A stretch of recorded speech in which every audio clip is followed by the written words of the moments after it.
up, and she is going to introduce our special guest. Thank you so much.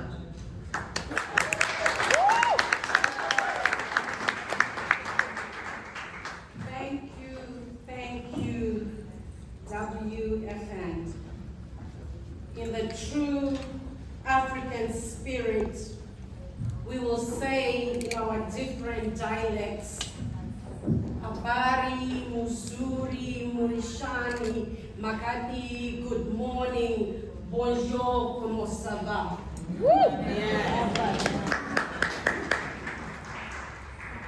We want to thank you for awarding us the space, for inviting us, because the struggle is real, but the struggle belongs to all of us. So without further ado, I will not take a moment to be another time, another day.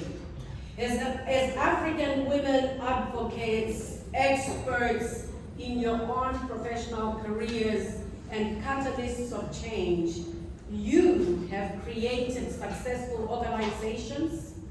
You have led organizations that have advanced equity and human rights. Globally, women are at the forefront of business, healthcare, agriculture, crisis resolution. If there is a problem, women, we know how, in case we didn't know. We reflect on the struggle for gender equality and equity. Note, the fight has been ongoing 100 years or more.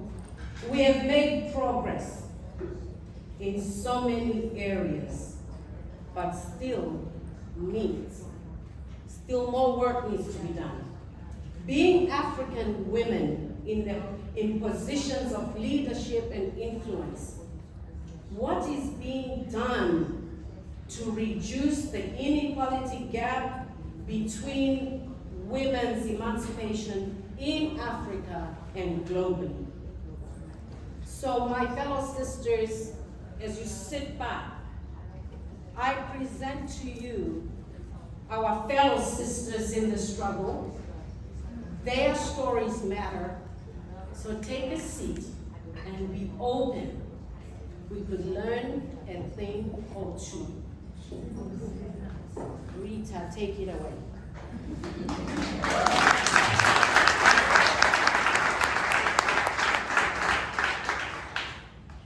Good morning, everyone. Good morning. Thank you, Maria. My name is Rita Achiro. I work with Uganda Women's Network from Uganda. What is being done? I want to first put a disclaimer, just to say, and recognize that the challenges are real. The pushback is real to women's rights, gender equality, and the feminist movement. That is real. However, I want to share the progress that we have made as the women's movement in my country, on the continent of Africa. The women's movement, the feminist movement, has been critical and central in building civic competence, in building agency, in building voice and pushing back on discrimination against women and girls on the African continent. That can be seen through the progress we've made in women's leadership. The African continent, Uganda in particular, was the first country to have a woman vice president in the name of Dr. Speciosa Wadira President.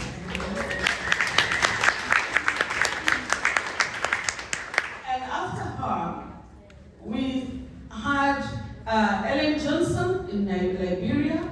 Now we have Tanzania, we have Ethiopia, and many others. In my country today, as I speak, the Vice President is a woman, the Speaker of Parliament is a woman, the Prime Minister is a woman, and there's so many other women. But those are women in the elective space. Yesterday we talked about women being in leadership, not only being looked at from the elective space. The women's movement has built competence. Women in civil society, women in the private sector, women in the academia are taking up leadership, and women at the grassroots. Women have moved out from the domestic sphere into the public sphere to challenge discrimination, whether it is political, social, or economic. And because of that, we are seeing more girls getting into school, more women getting into business, and more women challenging the status quo. As I conclude, I want to say the pushback and the social panic because of the progress we have made is what brings us here today. The 5 steps forward, we have taken almost 8 steps backwards. Because of that progress we have made, there is a social panic.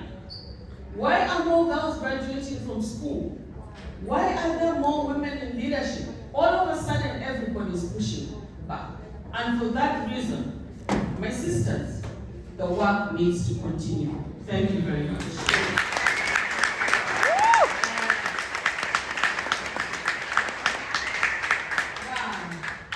We continue to share our stories. The struggle is real.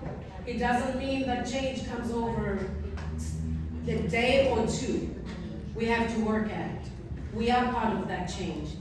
And we want to celebrate none other, Mama Julianne, a former journalist. She's heavily accoladed, but today I'll leave it for her to share her story.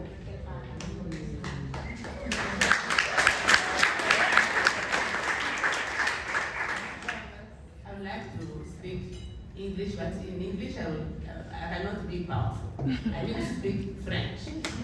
Voter. Ouais.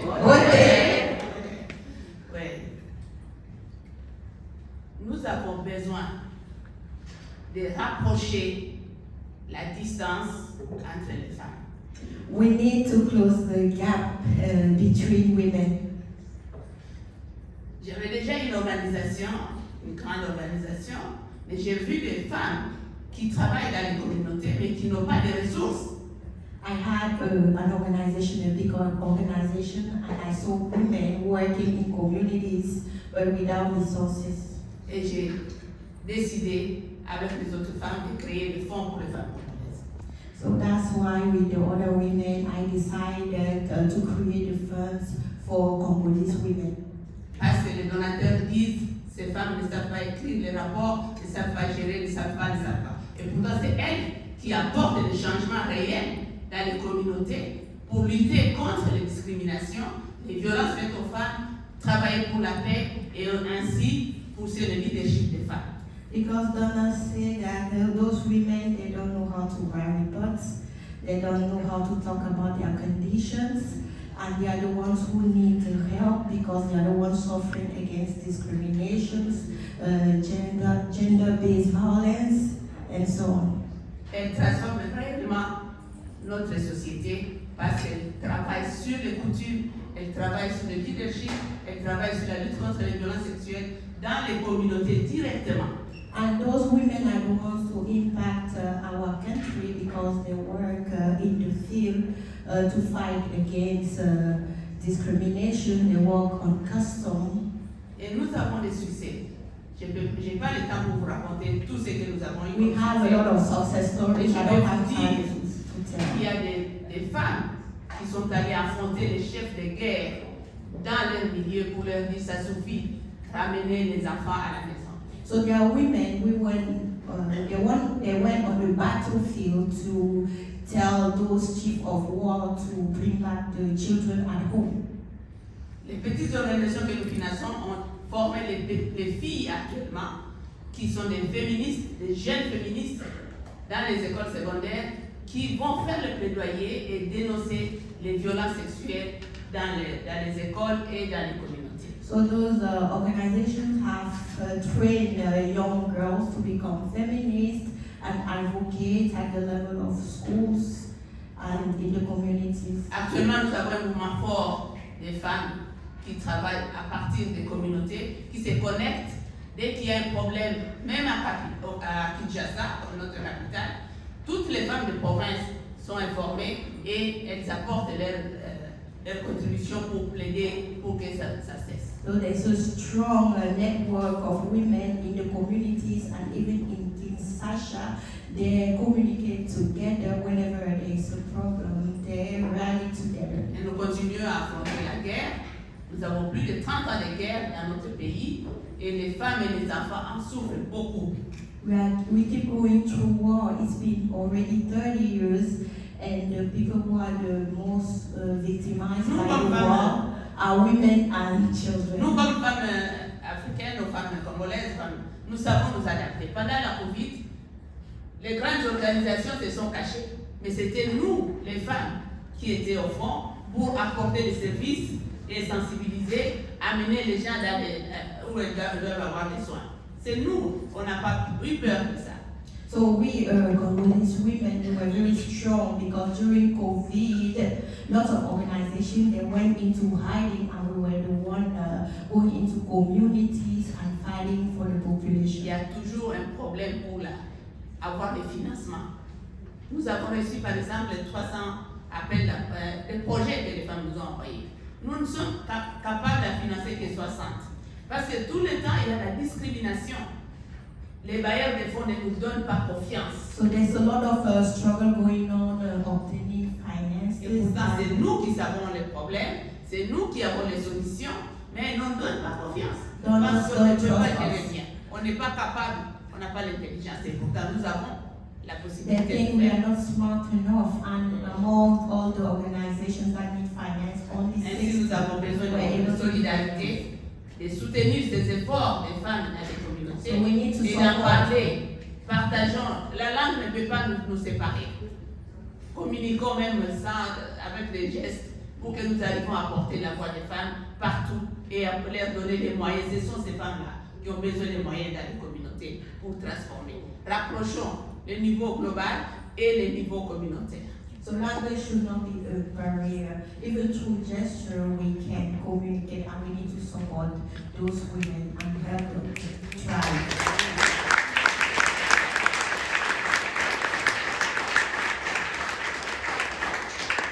So it gives us food for thought. Maybe it's time to redefine feminism, to stay away from probably mainstream or defining it per our demographical locations. But it's time to come together. And further, we'll take it on to Miss Elliott. And Elliott will share with us what has worked, best practices. Take it away, Sister. Wow, thank you so much. Good morning. Good morning. Good morning. Good morning. Good morning. Good morning. In Uganda,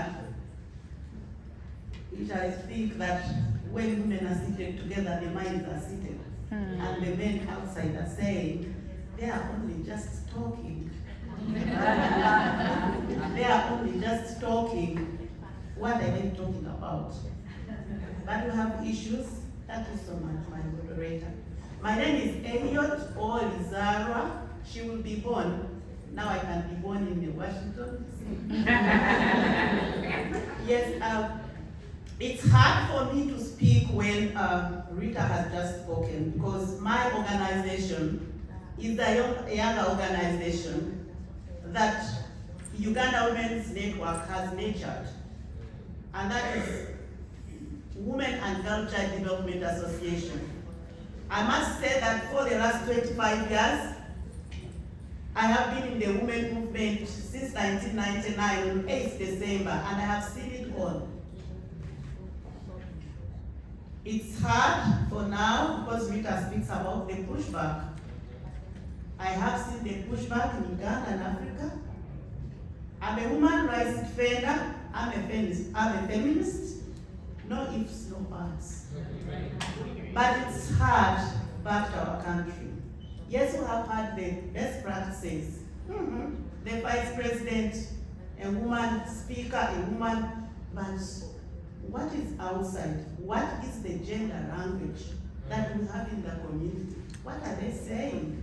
She's a speaker, what have they changed? It's a big question. And I remember my sister from Black Feminist Fund spoke about it. What do we want to change?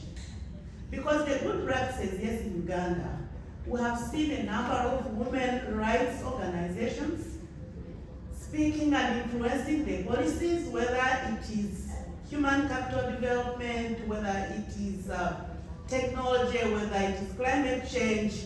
But the big word is these women are on the driving seat. So we don't want them to stay on the driving seat.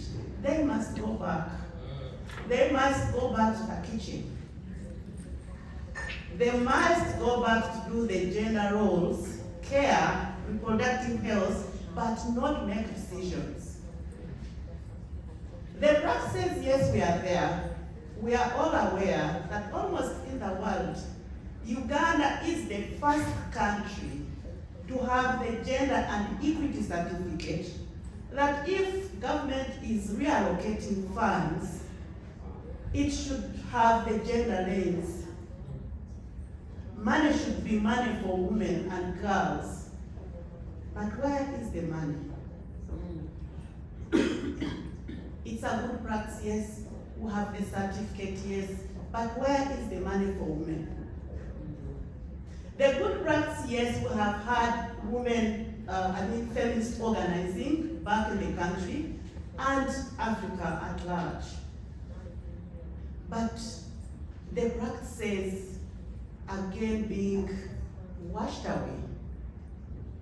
We all know aware, I'll turn my tone down, that World Bank recently hold money for the country.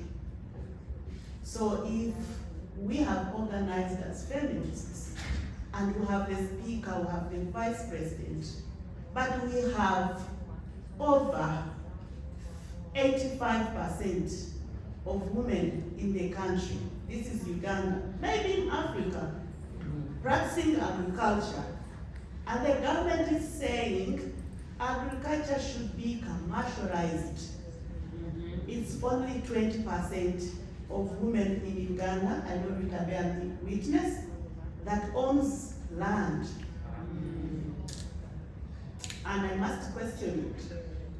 I own land, maybe I have 1 acre of land, but I don't have control to plant food so that I have food at my household for my children and for my members of the household, because my husband has control. And where is the market if you are telling me that money is for commercialization of agriculture? It's because time is not enough for me, and the story can continue, we can continue the conversation. But as I conclude, what am I asking? I am asking the feminists in the house to start rethinking. Don't think about yourself, think about the African woman. How do we reshape our organizing? How do we re-strategize our organizing? Where is the woman at the grassroots level? How do we assemble them? Development is for all of us, and when my sister is happy, I am happy. I submit.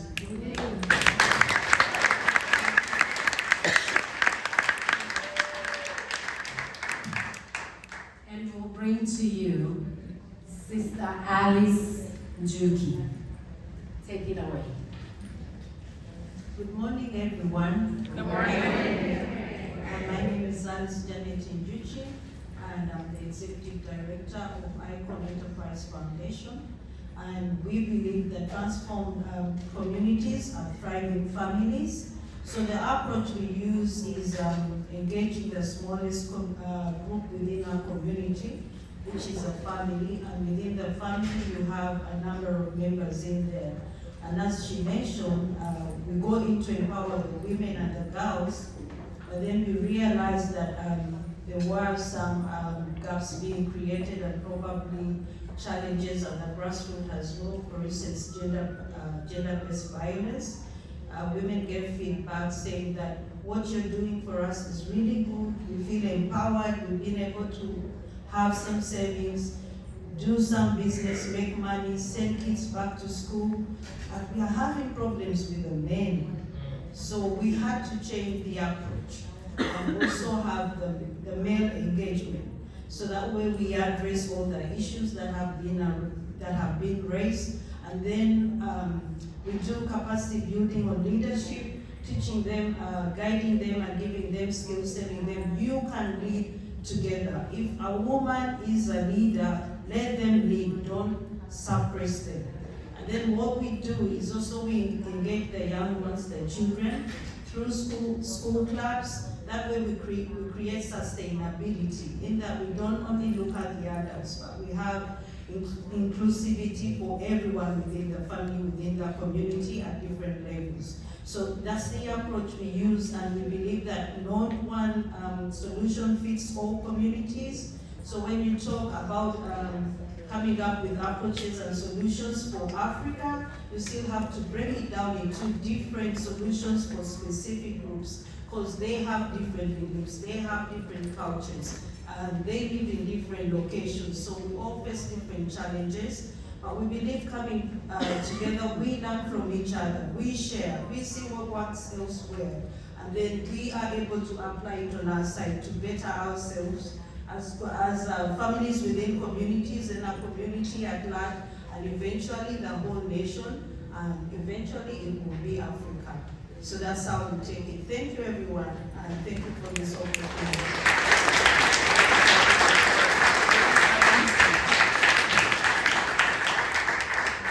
And finally, we do apologize. We know our time is over, but give us a moment. So, without further ado, we'll just sum it up. Take it away, my sister. Thank you. My name is Massan Dalbeda, and I'm from Kwesede, from Conform Women's Fund. I'll try to be short. I echo all that my sisters are saying on the stage, but also the voices of women from the continent. We badly need money to do the work. But as we are all saying, which type of money? Long-term funding, flexible funding, multi-year funding. But I think that we need more than that. We need to rethink the way we are doing this giving. All of us, the Women's Fund, the organization providing resources, we currently fund less than 7% of the application that we are receiving. And all of us, it's the same situation. But the way we are giving, the giving system has been taught, we are creating big babies. I always think that if many of us here are mothers, if we are to keep giving money to our children of 30 years of age, 40 years of age, 50 years of age, as we started at the beginning when they are 1 day old, then we are in trouble. But currently, this is what the donors community is doing. We give out money to the organization, and some government will ask you to spend to the last penny on the project. Don't keep anything for yourself. So when you get the money, you are very happy because you have money to do the work. But at the end of the project, you are as poor as you were at the beginning. So that's a major problem with that giving.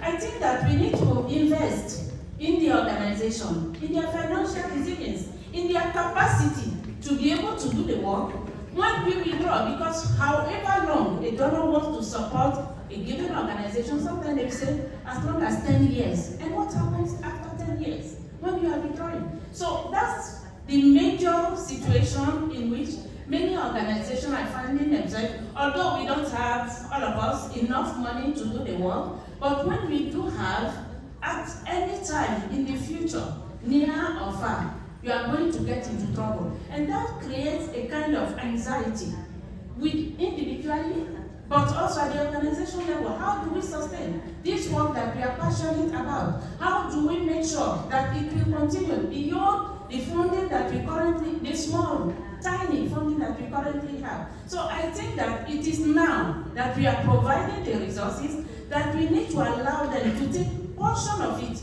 to start doing investment, so that in 5 years, in 10 years, when we withdraw, they will have enough resources to continue doing this work. So that will be my major appeal to all of us, to start providing resources differently, continue providing, increasing the quantity, but also the quality of the resources that we are providing. And beyond that, lastly, I think we need to build the capacity of the movement that we are supporting, not only to do the work on the ground, but to have the capacity to argue and fight with the organizations that are supporting us, the countries that are supporting us, so that they improve their system. Because sometimes the type of requirements they place on these organizations is not humane, because it's terrible. We are giving the people the right to support them. We need to build the capacity to help them advocate more. Thank you very much.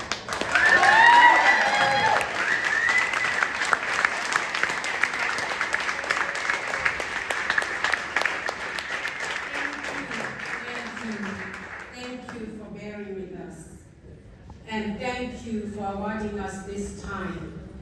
If anything, I'd like to leave you with 2 words, borrowed from the Bantu.